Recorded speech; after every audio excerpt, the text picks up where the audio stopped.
How alarmed are you about these attacks? I think we need to take them into context of what happens in Afghanistan almost every year, and in fact what has happened in Afghanistan for a long time, and that is there are often periods of violence in Afghanistan like this. But there's a couple of key points that we need to tease out from this. Number one, this is being carried out by the Haqqani network, which is one of the most sophisticated and well-organised networks of the Taliban across Afghanistan, and that's why you see a coordinated attack across the country as opposed to isolated incidences in various parts of the country. I think that the second thing is that if you want to look for a measure of success, the ability of the Afghan National Security Forces to lead the attacks against these Haqqani network attacks today is a clear sign of the coalition's success in at least Kabul. Doesn't necessarily mean the rest of Afghanistan though.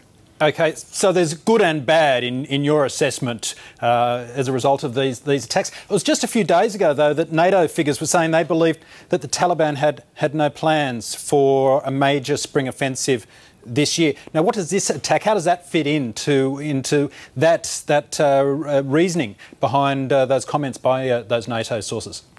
I think that the NATO report reflects a common mistake about assessing the human terrain in Afghanistan, the constant generalisations about all of the country as opposed to breaking Afghanistan down to where it really matters, that is in the valleys and villages. That's where the action is in terms of the future of Afghanistan. Kabul is one place that's isolated.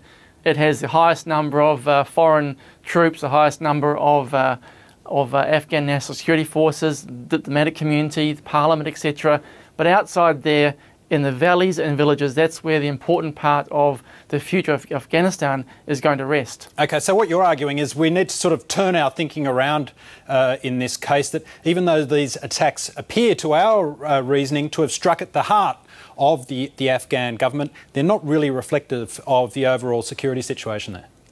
Correct, because let's also remember that while the coalition is trying to fight a hearts and minds war, the Taliban and the Haqqani network are also doing the same. They are having to have symbolic attacks on places like parliament and embassies, even though they actually had very little damage in those casualties to civilians or foreign forces. It's a symbolic attack sending a message to their various support base. They need that politically as much as we need our own success in a place like Afghanistan. Okay, but in light of this, will Afghanistan be a safe environment for example, the aid organisations that you've worked with, for them to operate once the transition phase is complete and NATO forces have withdrawn?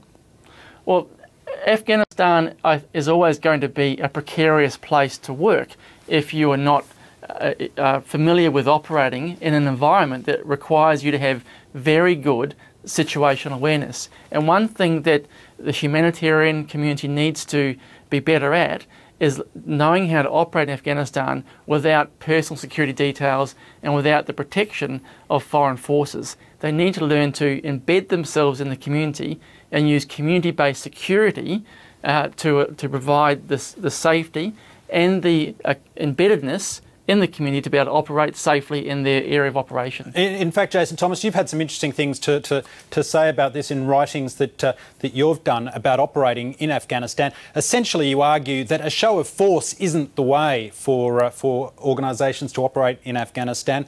You talk about a notion called acceptance strategy, which is that similar to the way that it's often described to win the battle of hearts and minds?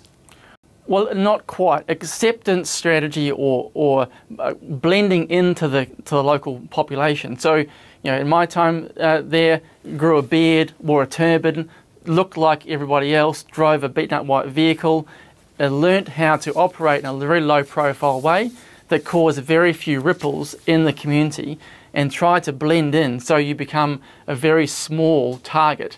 And also that actually demonstrates to local people that you're prepared to get out from behind your compound and try to understand where they're coming from. And they're going to protect you probably more than being surrounded by body armour and everything else, because the community is going to judge you on how you're going to operate in their area, how you're going to treat them, and develop that trust. It's very hard to do that when you're surrounded by body armour and armoured vehicles.